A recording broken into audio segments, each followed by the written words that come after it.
afternoon, everyone, and welcome to another empowering edition of the 2026 Vibe Live, a Hexalog.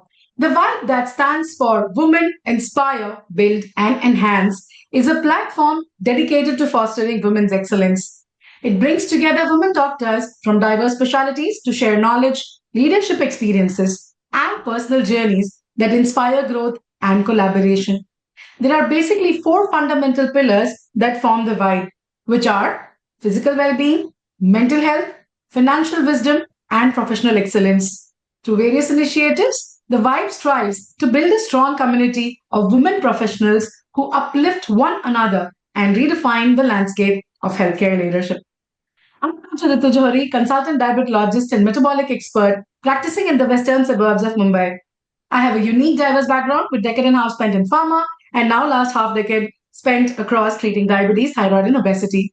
Besides clinical practice, I also contribute to research and medical writing as a co-founder of RFET. But what brings me most pleasure in sharing is the introduction of this exclusive initiative, The Vibe, as a founder of one of its kind platform. I'm blessed to be complimented by my husband, who's an orthopedic surgeon, and our family feels complete with a teen son and a 3-year daughter. With that, let me introduce you to our team Vibe. Dr. Lotika. Hello, good afternoon. I'm Dr. Lotika Purohit, a diabetologist and a lifestyle medicine physician practicing in Colaba for the last 3 decades. Besides that, I am also a visiting faculty at the JJ Group of Hospital for the Diabetes and Obesity Clinics, and I'm also part of the National Faculty of the Research Society for Study of Diabetology in India. Other than that, I love to travel. I love to eat different kind of foods, and of late, it is how to make the food healthier as compared to what it is earlier. Also, I'm a mother to an entrepreneur and an artist, and a partner to the sugar doctor. So now I hand over to Dr. Kavita Rane for her introduction. Hi, good afternoon, ma'am, and good afternoon, everyone. I'm Dr. Kavita Rane. I am a diabetologist and obesity expert at Chembur. I have founded my diabetes total clinic at Rani Hospital, Apollo Spectra, and Inlax General Charitable Hospital in Chembur. I love to draw, paint, sketch. I love abstract art. I love EDM music and techno. And I love chatting with all you amazing women and the awesome speakers that we have on this platform. Over to Dr. Pranjali. Thank you, Kavita. So, good afternoon, everyone. Good afternoon, ma'am. I'm Dr. Pranjali Shah, Director and Chief Diabetologist at Eye Heal and App Diabetes Clinic. It's an eye and diabetes specialty center in Bombay. I love treating young diabetic patients and help them live longer and stronger. Also, I love to create awareness about diabetes and prevention, about how can we prevent metabolic diseases and diabetes. But if you don't find me in my clinic, you will see me doing farming, hiking, playing with my pets, and doing exploring nature with my kids. I truly believe if we have a balanced life, we will be a better healthcare professionals. Thank you so much. Over to Dr. Rukia. Hello, ma'am. Welcome here today. I'm Dr. Rukia Surya Sheikh. I'm a diabetes, thyroid, and obesity specialist. I've been practicing in Mulund for the last 15 years at my clinic, Blue Circle Clinic. And in these years, I'm enjoying managing the sugar levels, but I also enjoy how life just throws a ball on you and taking care of that. So while I'm not in my clinic, you will find me that I'm working out, playing carom. I also enjoy is this great company and amazing conversations that make you think, that make you laugh. And lately, I have started painting. It's my way of adding little color and calm to this chaos of daily life. So I'm really excited to be here today among such inspiring women in medicine to learn, to share, and to grow together. Welcome here, ma'am. Thank you so much. Thank you. Thank you so much. Superb. So, as you can see, today we have Dr. Rupali Basu for you. So, our theme for you is From Traditional Roots to Healthcare Titan, a woman leader building future ready healthcare institutions. As you know, each time for our Hexalog, we try to get you women from different domains of medicine. And today, since it's the last day of January, last Hexalog of January, we bring you the one who's well known for transforming the healthcare sector. So keep your questions ready and put them in the comment section. We will ask the best ones during the audience ask section to you. A persona with elegance, duty galore, but knowledge supreme and leadership at the helm. That's Dr. Rupali Basu for you. Whether it comes to her profession, leveraging newer techniques and adopting newer system upgrades at the hospital, or leading the India's graceful wear, the sari, through her sari women's get-togethers, celebrating the Indian weave. A hexalog with Dr. Rupali Basu. An honor to have you, ma'am, today with us. A very warm welcome. And just a quick question. How did you feel when you got an invitation to be with us on the Vibe? It sounded very interesting, Ritu. It was hexalog. It's a new word. I love new words. I love new communication notes. I like new things. I like to innovate myself. So when I heard the word hexalog, it rang in the bell that what does it mean? Then I understood there must be six, something to do with six. Then I understood that all you beautiful, talented, brilliant doctors are there doing a hexalog, and you have asked me to be there. I was very happy. It's very interesting, and I'm sure, and I wish that you carry on for a long period of time, interview and meet, interact with many doctors. Even I don't know, it's only open to the doctors. Then it's only Yes, doctors, so far, yes.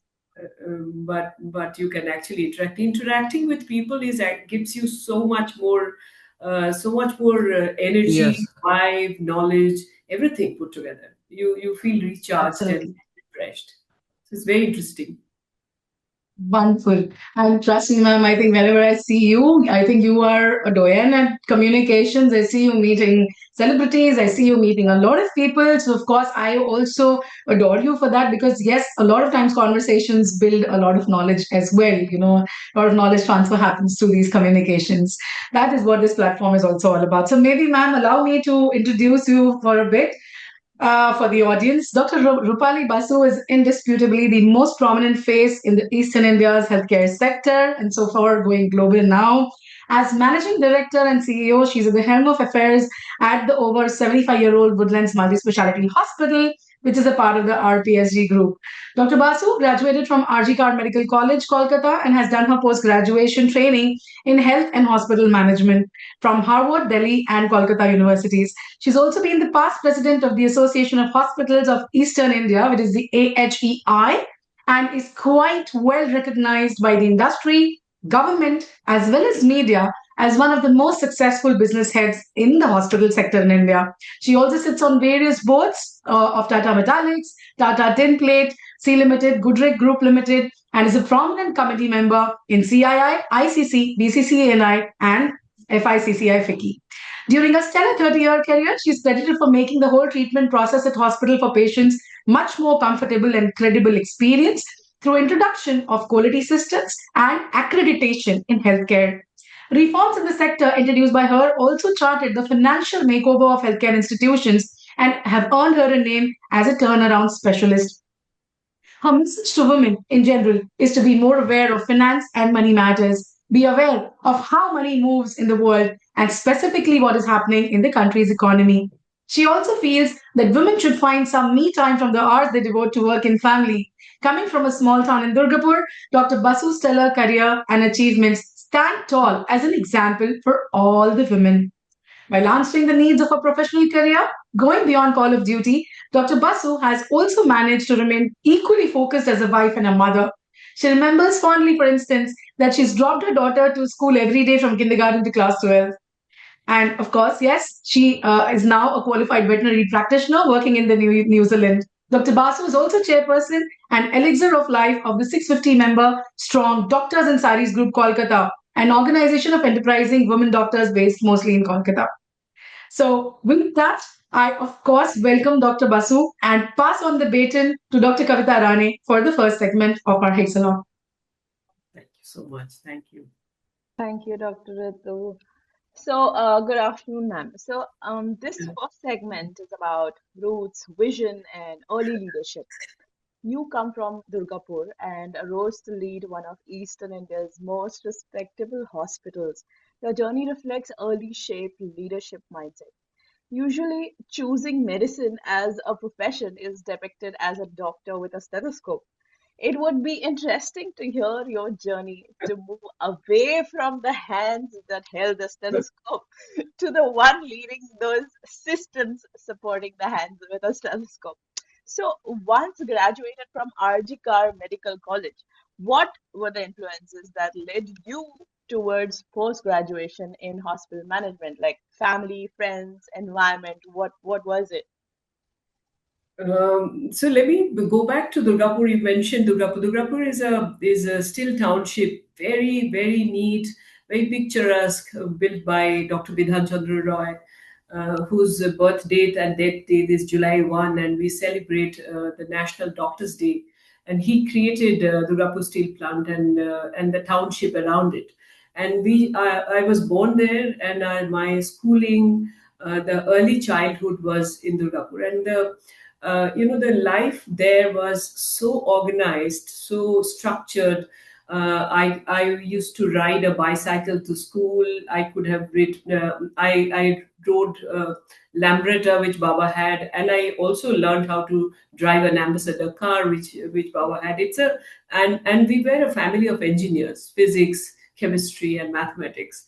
And then somehow I was good in academically, and not only academically. I think I in my school I must mention that I used to do a lot of other things other than only academics. I got an all-rounder award at the which we used to have a shield in class 9. But that I used to do NCC. I was doing rifle shooting. Even yesterday, day before yesterday, when 26th January Republic Day camp was happening, we were told that we learned to we were army. So I was a sergeant with a lanyard, and when we were told that if the country is on war and if the army is exhausted, then we will be called to fight for the country. So that, and we used to have our own dresses. We used to shine our belt buckle and our pom poms, and it was like a very organized way we did our schooling and the entire childhood. I did see a movie in class 10 when I didn't see a movie before. So, but we had good club, officers club, Durgapur club. We had very structured badminton training, swimming, every aspects of a good childhood was there, and very focused on academics and also focused on dances. I've learned Kathak dancing. I've learned Rabitra Sangeet. So all of us, you had to learn music and dancing or sitar. Later on, I did 2 years of sitar, but I couldn't continue that much because my thumb, index finger was getting it. When you put the finger on the strings, you get you get Yeah. cut initially, and then later on the skin becomes thickened. But I didn't allow that much to happen. But anyway, I did Kathak. I used to play badminton, so I was the district champion in badminton. So a lot of things used to happen together along with studies. And I think I used to paint also. And somehow I think that overall, that looking through life in every aspect, not only academics, which normally all of us do, that we are focusing only on academics, but we had a very different kind of childhood. I remember that while coming back from school, we used to have a very, it's Chotnagpur Plateau, so it's not very stable ground like San Francisco. It has undulation. So while coming back, I used to sit on the cycle and put my feet on top of the cycle handle, and used to just run down because it was like that kind of a road. While going up, it was like you're really pushing yourself, but while coming down, it used to be so much fun. And I learned that a tree-lined road is called an avenue. Still remember that in childhood, that a road is just a road, but if there are trees next to the road, that's called an avenue. And that childhood, I think I learned to be My best subject was biology, so I used to study very well. I still remember one of my examination khatas. I used to copy the book into the examination paper. I wrote the labio rohita, the rohu fish, in the other way, not this way. In the horizontally, I drew this big fish. My examination copies used to kept in the school. There were 2 3 examination, I think biology, and primarily biology, which they used, and also I think geography, because I remember again, rivers of tributaries of river Ganges came in, and I drew the whole thing first with colored pencils and all that, and then wrote a little bit. So I had this I don't know how I expressed, but I had one more. My next club, who used to come second, Moshumi. She's also a doctor, but she used to write a lot. But my thing, writing was may not be that much, but there was a drawing with it, and a color drawing. I think that made a lot of difference between the way I looked at things in childhood. I was very unhappy with most things. I used to be crying in every little. I was finicky. So, but then at the same time, I did a lot. And from there, when I was growing up, the year was only either you become a doctor or an engineer. We didn't have much of other professions in those days. And and for me, Calcutta was a big place from Durgapur. And so I got through and went into Calcutta, studied medicine. When we were doing post graduation, I knew that I always had a very atypical way of looking at clinics. I did my house job in Gynae, did some 40 deliveries a day because it was a public hospital, Arjikar Medical College. There were 1,200 beds, and you had admission days were like that. When you had 40 deliveries a day, next day your major OT, then minor OT. It used to be like 36-hour constant duty. We house staffs used to actually run the hospitals and did very good clinical work. But at the same time, I knew that I have to do something to make sure that the hospitals do better. I used to find faults in areas which are not kept well, not clean, patients are not met, things like that. So I think those angles were there from the very beginning. And that's how when I passed out, I asked everybody that, what do you do? There was no hospital management courses at that time. So I've been told that if you have to do administration, you have to either do public health, so MD PSM you have to do, and we had All India Institute of Hygiene and Public Health in Calcutta. So I did my DMCW there. I stood first. I wanted to do MD PSM, but before that I got my first job, and I joined Marie Stopes Clinics as the project doctor. Anyway, and then the work started. I think every step in my life, I had something different and some different way of looking at life. I think my outlook Nazariya was different. So that probably gave me back different outputs. So, and whatever came to me, I kind of tried to do it the best possible way. Yeah. It's a lot of effort, lot of effect has come in from those school days to my engineering parents, to the structured way of Durgapur was, and the ambition to be in Kolkata and be a doctor. I think all put together, I was all destined to be a hospital administrator. That's what I think. That's amazing, ma'am. What you're saying is your environment and experiences have molded you to think creatively. So you're very observant, is what I get from what you just told me. Your small experiences, where going from the top to the bottom of the road, where the wind is blowing in your hair. So you're more of a visual, kinesthetic kind of person. That's amazing. So moving on to the next question, how did your training in health and hospital management, including exposure to global institutes like Harvard, change the way you looked at Indian healthcare systems? So, the moment the career-wise, I think first few years, 4.5 years, I was in the NGO sector.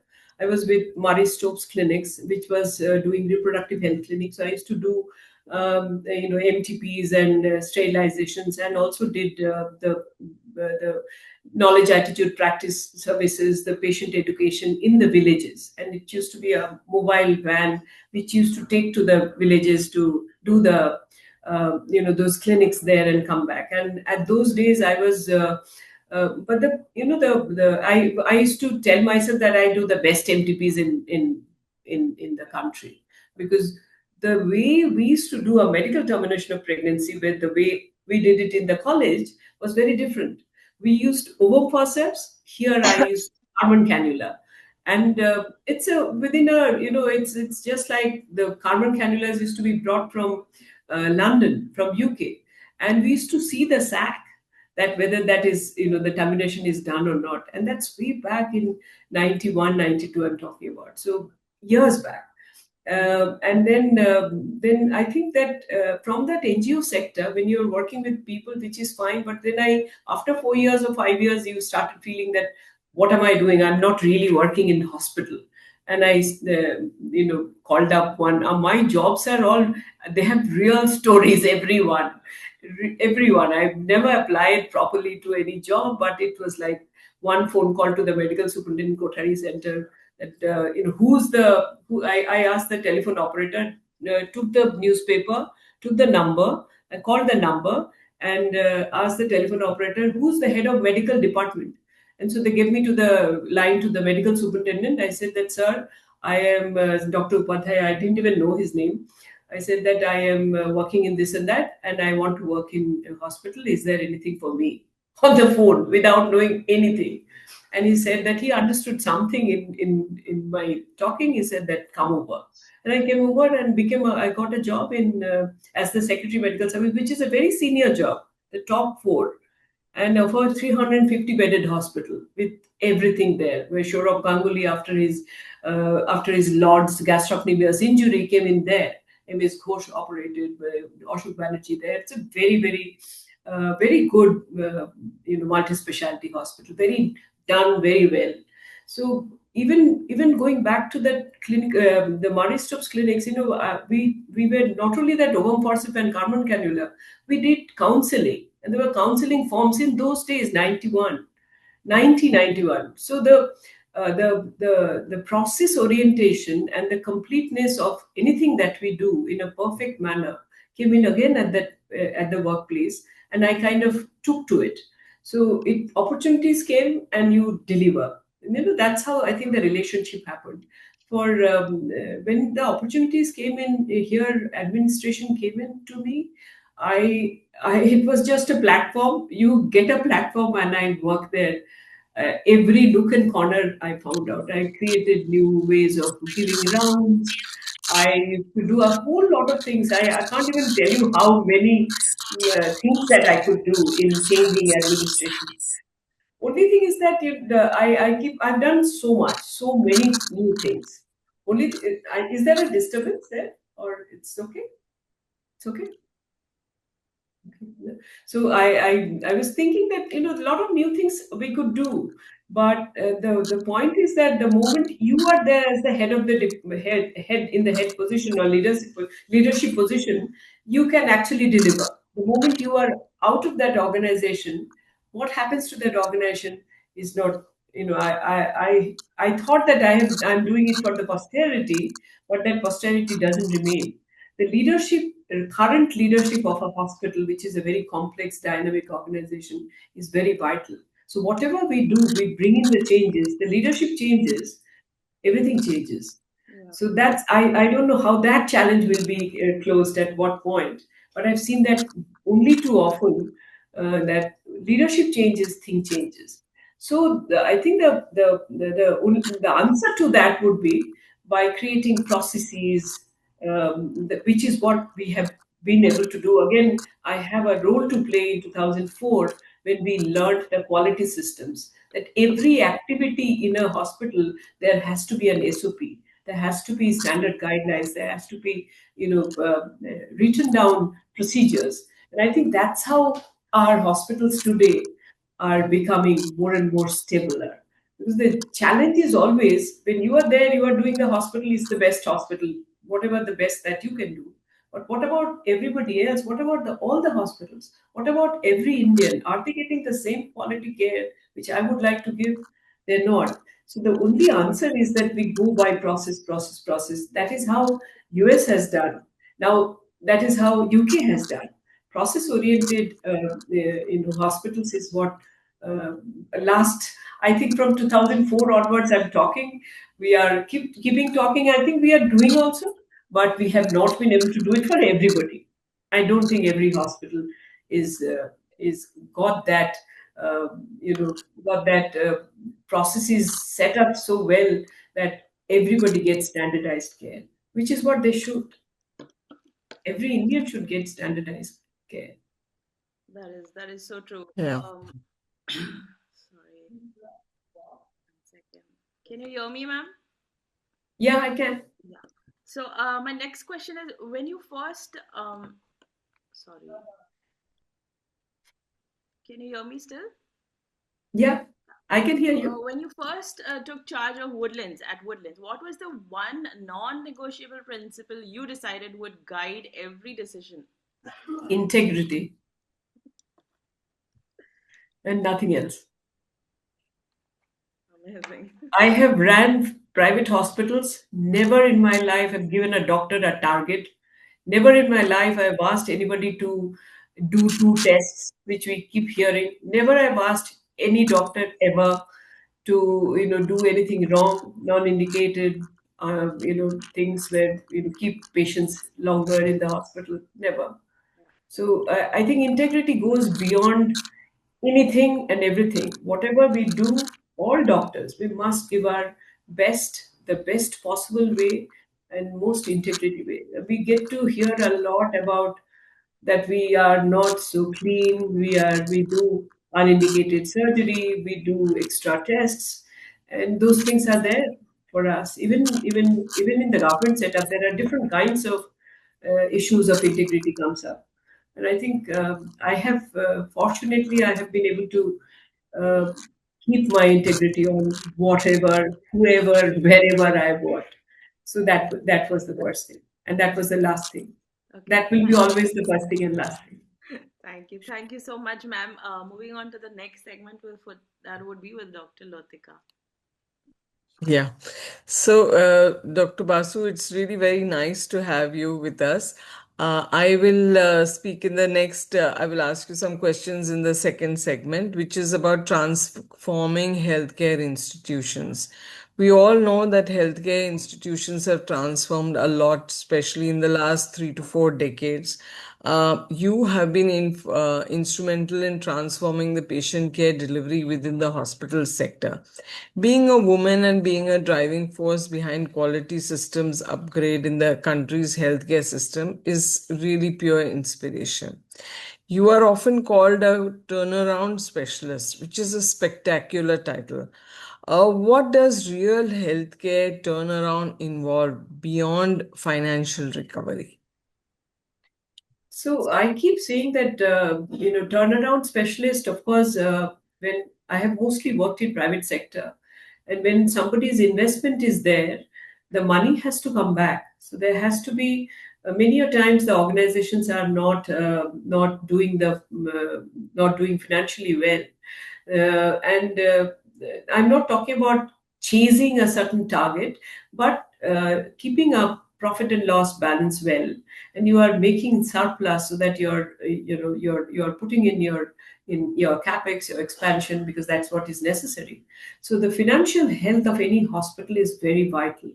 So that is definitely comes first, but that comes in only when you do the care and your clinical excellence better. If you can't treat well, if you can't give care to the patients who are coming to you, who needs the care, if you don't give them the right kind of care, then the money doesn't come. So the first thing is always the brand hospital is to do with the quality of care that we give. And throughout my life, I have worked on that: give good quality care, be it whoever, housekeeping department, F&B department, doctors, the quality, the nursing, everybody, or the supply chain management or the marketing. Everything has to work with the highest quality, and we must give good quality care. We must be true. Wherever we are not been able to do, we must be able to say it also. So if you keep doing good quality care, then the money will follow, Yes. and you communicate well. That's what I think. You communicate because the brand is all about communication. What message Yes, that you're. that's true. Communication is the key in all these things. Now, introducing quality system and accreditations, of course, has been a game changer. What resistance did you face, and how did you win people over? So the resistance will be there when people don't know they're going on. People don't Hmm. like changes. We human beings, we don't like much changes. We are not seeking for changes. So anything that new that you are bringing in, people Yeah. will people especially the doctors, all of us, Yes. we are the one Yes. who first say that no, this will not help me. That will take more time. What is this new technology? I don't want this new instrument. And because everything is it takes time, and you have to put in that extra learning time, and our time is so short. I understand that bit. We are doing so many things together. We have to handle family, we have to do our work, and we cannot, when it really cut off from patients or hospitals. We are True. 24/7, 365 days working. So the time pressure on us is, I think, is very high. So people are, especially doctors and also the others, they don't want to really change, and we don't want to give extra time. And anything to do with quality systems, you have to give that little time. You have to study. You have to, when you are doing a SBAR technique and giving an handover, you have to read those, and that takes a little time rather than saying that ye le lo. You just kind of one shift comes, another shift comes. If there's a handover, then the staff has to stay back, they have to Yes. get over to the next shift, and it takes that much That's time. right. And nobody That's right. wants to do all that. So people are Yeah. like that, but you have to be like a go-getter. You have to be after them. You have to cajole, give whatever incentive, talk to them, make sure that they understand the plus point of it. Everybody has to be understanding that whole game changer theory. It is a game changer. Quality systems, Yes. they are Oh game yes, changer. it is a big game changer They because understand, they will. earlier hospitals were just doctor driven, and now it has become like a healthcare with a whole ecosystem, and everybody plays their role in that. So that was a very interesting talk with you. And now I hand over to Dr. Pranjali Shah for the next segment. Thank you so much, Dr. Ludika. Uh, Thank you, ma'am. So next segment, I think, is very close to my heart, and we really want to understand your secret formulas. So in next segment, we'll be talking about women, money, and leadership. So we have been playing roles like mother, daughter, Yes. doctor, entrepreneur, but how to manage all the angles? So ma'am, we know that you are a mother to a very well educated and accomplished daughter, but I'm sure you might be struggling to manage your duties at the hospital and the daughter. So what is the secret formula that you manage, and we want to have practical experiences from you? Pranjali, we are very good. You just don't need my formula. I think we've managed so much with ourselves. We do everything together. I can only cite you that I have a husband who's a behavioral scientist by profession, and he gives me a feedback every day that how bad I have been. But what's the fun? But I have tried to give the best possible I could do. I have not been gone to I can't do the cooking and all that. I've done probably some 30 interviews and got one final cook who can cook well. So I can do those interviews. I can give her good salary. I can keep her for the cooking because I can't do. And there has to be a morning breakfast and a lunch and a Yes. tiffin and evening snack and a dinner and everything else. So the home is, we have to manage our home. We have to manage family. We have to look after the children. And I don't want to actually give that away. So I have done that, and I have done it. I've used my whatever the planning brain that I have to manage it in a way that I can do everything. So like the way I had to have the best person who's Monju is there for years now, who does the cooking. Now I had when my daughter was born, I think I did a huge number of interviews to get the right ayah. So those kind of things, and then certain things you give away. Like we have a very old house. It's a big house, but old house, and we just can't really. I can't do much things there. When nitty gritties of making sure that lot of dinners and friends coming over. I don't know, rather we'll go to the club and entertain. So there's that little bit of sacrifice. You are not being able to really keep doing things for home. So things like you, I think it's a matter of how you're balancing. That's the secret formula, that you are balancing yet at peace. The money that I've earned in being that corner office, which at certain point I was the highest paid executive in the country for about 4 or 5 years. And I think I have spent so much money in getting those sarees and jewelry and bags and LVs and all the things. But I've enjoyed it. So and nobody says, Shwanjit doesn't say, we're very compartment space focused people, three people at home. So if my daughter will have her own thing, Shwanjit will have her thing, I have his thing, and I will have my own thing. So I mean, he that is the doesn't say best investment anything plan. about spending my money. He doesn't say anything. So Bindas, I've spent so much money. I've spent in, and today I think that I have spent so much money on, branded bags and jewelry and juta and all that. But I enjoy fashion. I like to be fashionable. I have lots of friends. I go out for teas and coffees and dinners and party. Not so much a party, but I do teas, more like teas and lunches also at times. And I meet so many people. I have such large societal frame. I've been part of so many ladies organizations, so many men. Yes. And I love doing that. And you like to be fashionable. You like to wear. I spend, and nothing happens. So it's a kind of, I think, few things you get, you let go, and few things you can't let go, and that Ma'am, balance is is. there any checklist or something when you get up in the morning and then you see this I need to see, or like to be organized, and when you're managing both the roles? So my checklists are day before, not on the day. So I do it. I plan my next day very thoroughly. What will I wear? What juta? What kapda? Where I'll go? How Amazing. where should I do? Everything is planned. My calendar is Google Calendar is always, if there's any invitation, it will be on Google Calendar then and there.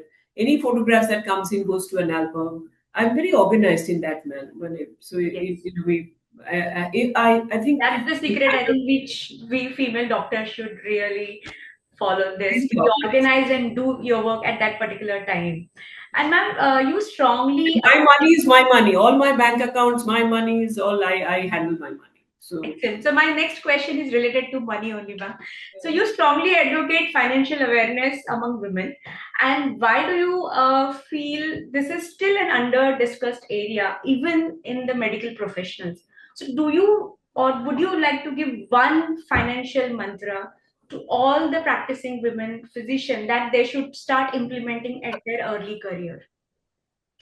uh, when it is that this is true, is that when we do networking, it's said that if the men does 10 networking, 8 of them will bring out some business out of it. If we Yes. do networking, 2 will come out, and 10 we will adda and do something and do nothing about the finance or money and deal making. Yes. So I think women don't have that in us, that we need to look after money. We have been provided for so long that we don't give importance to that at all. I have seen doctors and even email addresses are together, bank accounts are together.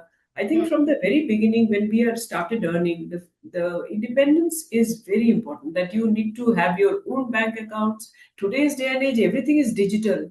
So start saving from the beginning. About 20% of your earning has to be saved. 20-30% has to be saved. You need to earn, and whatever the spending has to happen within the earning that you do. Jitna chadar hai, utna hi pair philao. So if you start earning a lot, then you spend.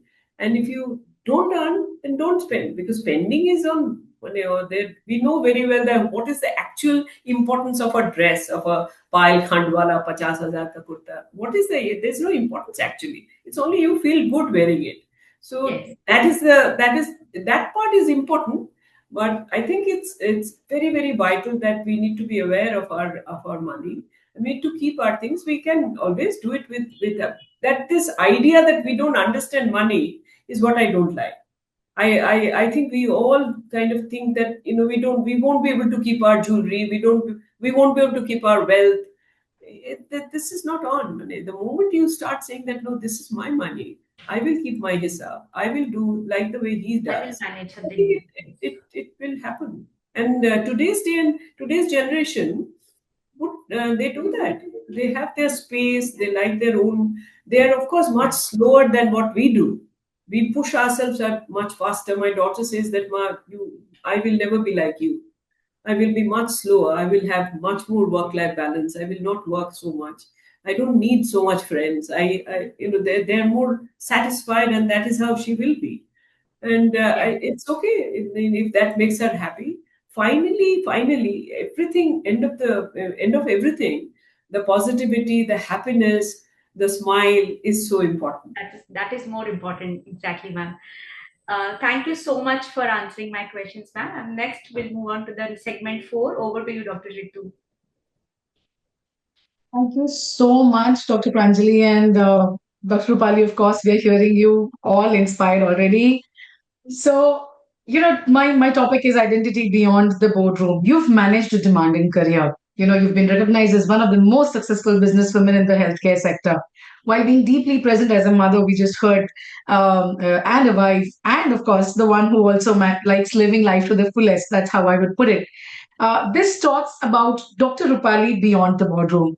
So, my first question, and I have just two questions for you, two distinct ones. One being, you've held leading positions in the hospital, being the past president of Association of Hospitals of Eastern India, as well as on board of various league institutes. How do you switch between the Dr. Rupali boss at work and the Dr. Rupali fun-loving self?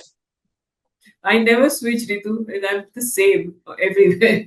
I just don't switch. I can't do that. Lovely. Whatever I am, I'm genuine. If I'm little upset, the face dikhta hai. If I'm Mhm.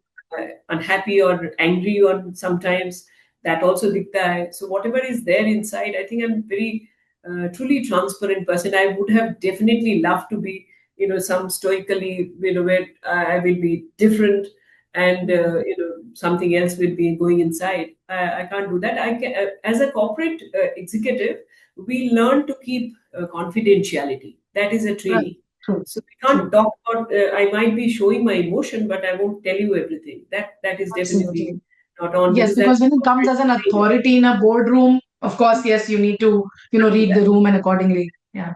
There are confidentiality which we are trained, but at the same time, I think your question is, what was your question? I'm just getting the My cue. question was, how So do I you, think differentiate Dr. Rupali, boss at work, because you have a level of authority versus when you are, Dr. Rupali, the fun-going, fun-loving person. So, you're outside your boardroom and then, how do you make that mood shift? Because, of the course, when only you're thing in a is that position, I do that very easily. No filter, no nothing, no planning. But at mm, home, when I'm at home, I think we in Lee Road, where our home is number one in Lee Road. Baba was, 1970 got Padma Shri, did the first open heart surgery in the country wow, in 1957. superb. So Oh, the Baba, lovely. Professor Dr. Ajit Kumar Basu. So, and they were, the how the Michael Debicki has been home when they, Oh, so lovely. it's a very famous home, and then Right. that has a lot of rules. And Shonji, who Understood. when I got married, Baba Ma Dujani, they both were not there. But at the same time, he wants to keep that old rules, regulations, the learning, the way he was brought up. He wants to keep those intact, because it was so close, so much happened, and so he lives in the past almost. So that rule at home, we still keep that as it is. And I'm Mm, different, but I have managed to keep because it's a Lee Road thing, it's a Basu thing. mm. So I had maintained that, in spite of maybe I may not be liking, but today, after 30 Pleasure. years, I have started liking it. We sit Yeah, on I think people's it's table with immensely proper laid special, out. man. We don't sit in the sofa and eat. We have never done it.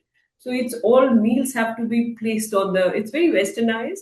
At the Yeah. same time, a lot of rules. But a lot of rules in the very simple things like a bottle cannot be put on the floor because floor is supposed to Yeah. be dirty.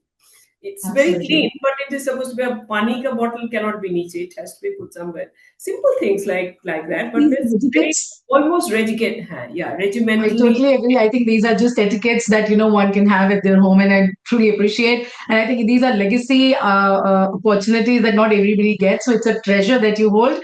Really an honor to hear from you about that. So now my second question, which is a little diverse, is about the traditional weave. We see you fashionable. We see you in various kind of attires as well, and you are quite a dire supporter of the Indian weave. We see you donning beautiful 6 yards of elegance and being there at different exhibitions as well. Supporting weavers and artisans through different advocacy of the sari gives healthcare leadership a completely cultural dimension. So, why is this particular cause important to you? Anything about that? So again, from very childhood, I'm very fashionable. I was very when I learned tailoring from Baba. Mhm. So I can actually, if you give me a piece of cloth, I'll make a kameez for you or a blouse for you. So I Wow. can make or petticoat for you. I can know I have learned tailoring. So I did that. But embroidery also we learned in school. And somehow cuts, color, dresses was from the very childhood actually. I was very, very keen in that. Somehow probably the Baba was also very fashionable from their very simple background, but very fashionable. So probably I have seen him. He was very handsome, good Got the looking. genes. Uh-huh. So, so I used to look up to Baba, and then I'm very same look alike like him, and got that gene. Probably that Lovely. Yeah. focus on fashion, and which went very multifold in college. College, I used to do tailoring for even my classmates, and Super. as I used to make for them. And today also they say that whenever we meet, they say that they talk about the whatever the simple clothes, but it used to have a different card, some innovation. And when it became a little more money came into hand, when you can start buying your buying power and stuff, Yes. then Yeah. I as bindas went into it. So I had designed saris. I have I've done exhibitions actually. I've designed about 1,000 saris, Wonderful.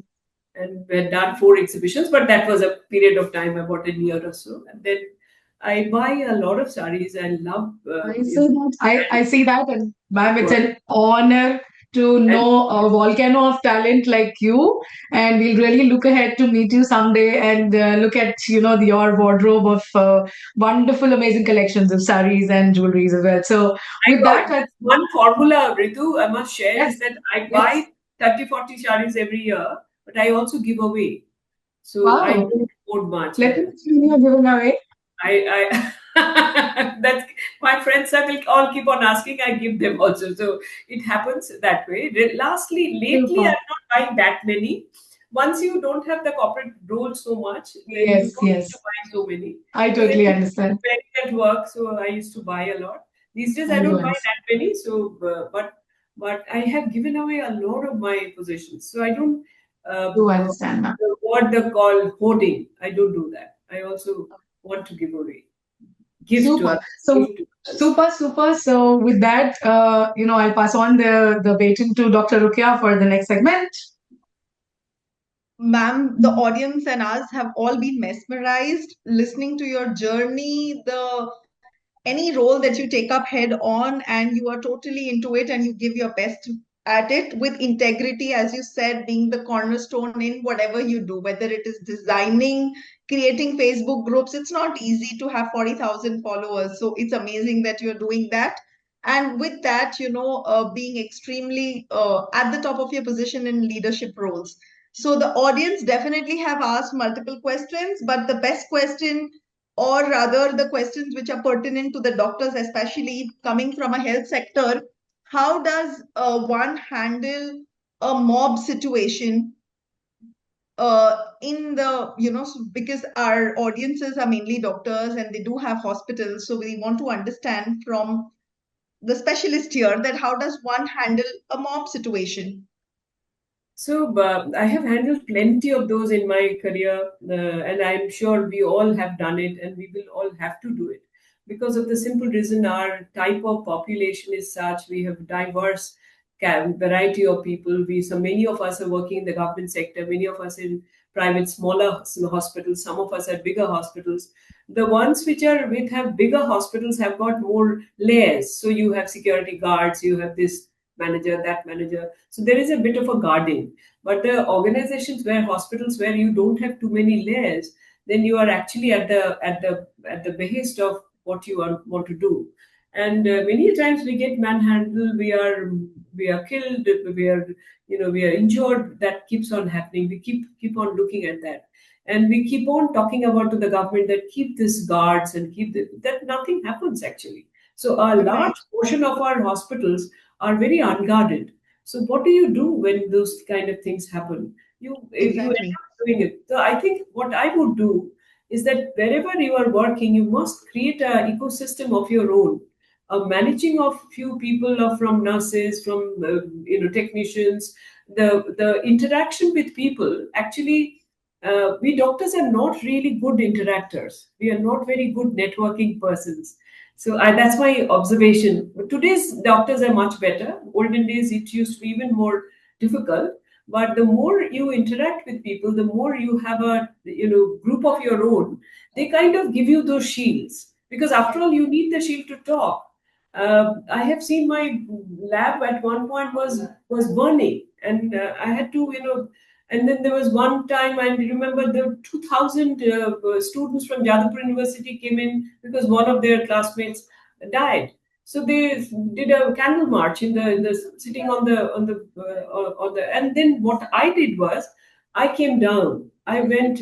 You have to also assess if it's students with candle march, quiet, silent. You can actually go there and start talking. But if there are people who is coming to kill you, you need security. You can't go there and get yourself injured. So that those kind of you have to assess. Probably we have to assess and handle. But we have to every time we have to face, and we have to Right. sometimes we get injured and get killed, and sometimes we come out well. So Right. ideally, government of India should give all hospitals layers of security. There has to be Mm. when the doctors have to be protected. You cannot be out in the open handling Yes. because people don't understand that there can be complications. There can be whatever you think and what you are saying. There is always a disconnect.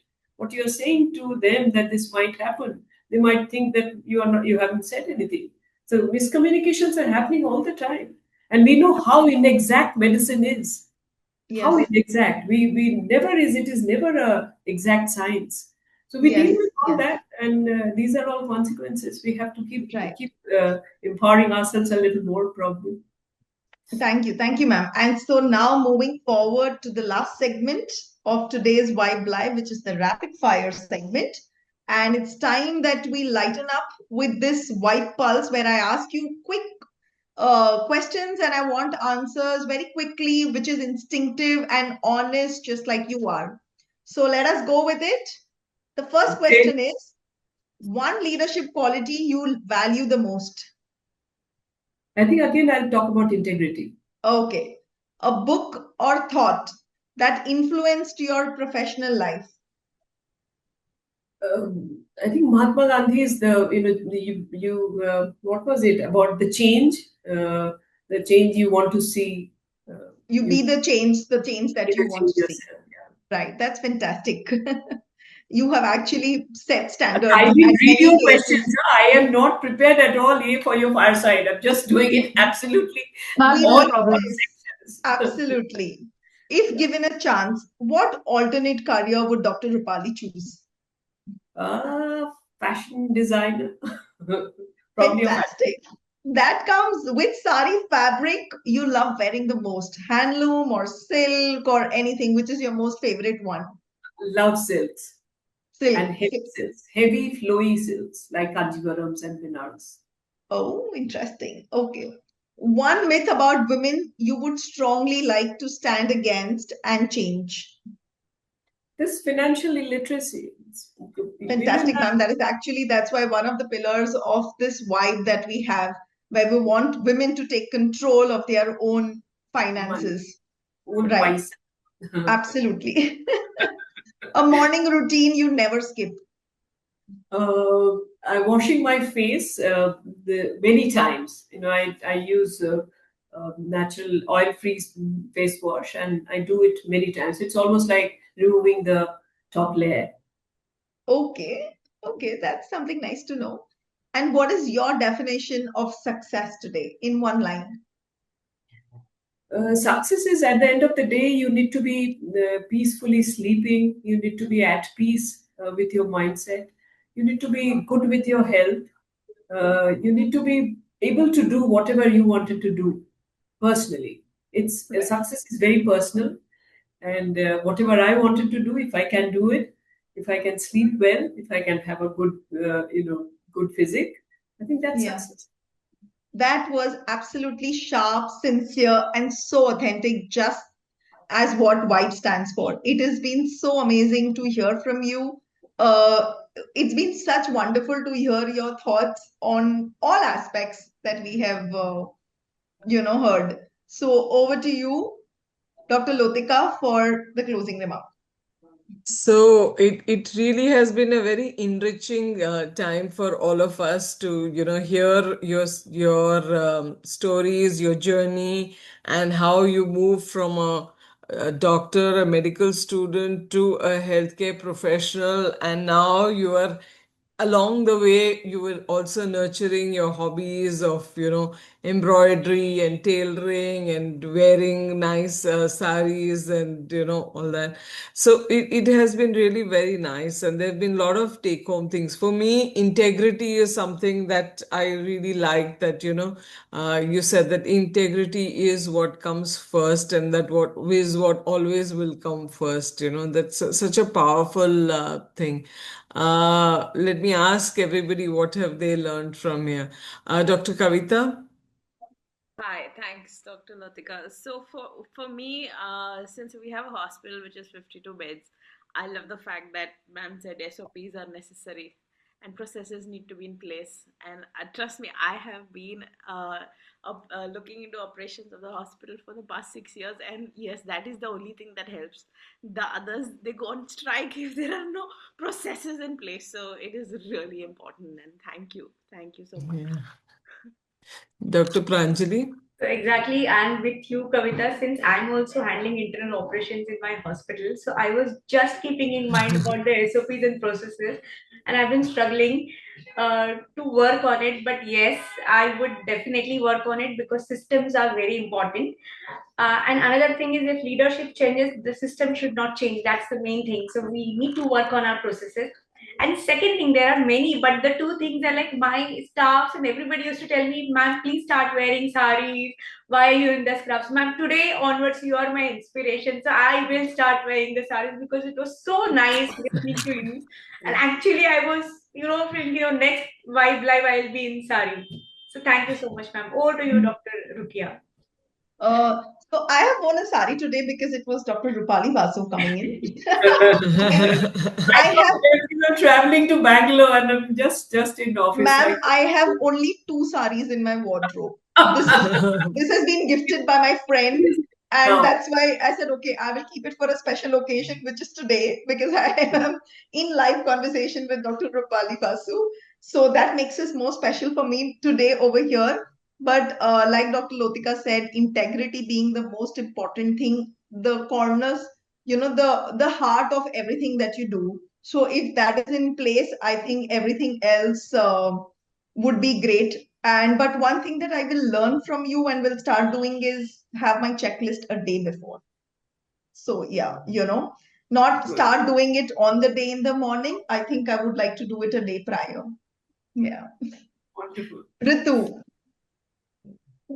I've been an ardent fan of Dr. Rupali, so I'm so glad that today I am, face to face in this tete-a-tete with her. And quietly, I think I would like to quote two things. One is, of course, the fact that when we live for ourselves and the happiness, the smile that comes on our face, I think that is what fuels not only the entire effort that we are putting in, but also the environment gets lightened up, and people around us also get motivated to do even better. So I guess it definitely makes a lot of sense to have the me time, to spend time, money on yourself, to understand how it is important to manage your finances, know your worth. So financial literacy, of course, becomes one of the key messages for me as well, Dr. Rupali. And another thing which I really love, which you portrayed, is sometimes we of course feel that it's very difficult to manage the switch on switch off, because you are, say for example, you're talking to your child and you're angry, and you want to display your discontent, and the next moment you are with your hospital staff or you're with your patient, where you have to still show a very happy face. So there will be a lot of times that doctors put on a face because they have to act absolutely calm and composed. And I believe the same comes for you at a position of authority, that despite of the fact that there may be a lot of things happening in front of you, but when you're a boss, you still need to have that calm and composed mind to know strategically what to say when, and of course still be the life of the party or the life of the room, to be followed. So thank you so much for giving us that inspiration, Dr. Rupali. And lastly, I would also say that I would really love to be a part of the Kolkata DNS Sari group whenever you guys are meeting up. So definitely one day all of us are going to come there and hijack your session as the vibe. We'll invite you all. Surely, at some point we will do. Probably next winter, we'll do a nice. I was actually wanting to do host the national meet for the NSK. Yes. So it just got, that was in 2025, but then Yes. probably do it in 27 or later this year. Lovely. We'll look ahead. So that has really been so nice. Now I would request you to join us in taking a photograph with the vibe. So at the count of 3, 2, 1, we just say be the vibe. 3, 2, 1. Be the vibe. Vibe. Oh, what bolte hobe? Oh God, I didn't say. You have to say that. Be the vibe. Okay. No problem. Chalo. Okay, so 3, 2, 1. Be the vibe. Super. Super. Thank you so much, you, ma'am. Thank you so much. Hope you enjoyed too. Really, very nice. I kind of keep thinking that I could have done some more, studying and rehearse my answers, but I think it was okay. No. It's always better to just be natural yourself rather than coming with rehearsed answers. So this was so authentic. Yes, it's like it just came on so absolutely. Thank you. Thank you so much. Invited to Calcutta anytime. Whoever is coming over, just to let us know. We have good food, good khana, good sari, everything. The SOPs are set, ma'am, right? Thank you. Giving away your saris. Thank you. Thank you, ma'am. Thank you. Wonderful Bye. meeting you. Bye. Bye. Thank you.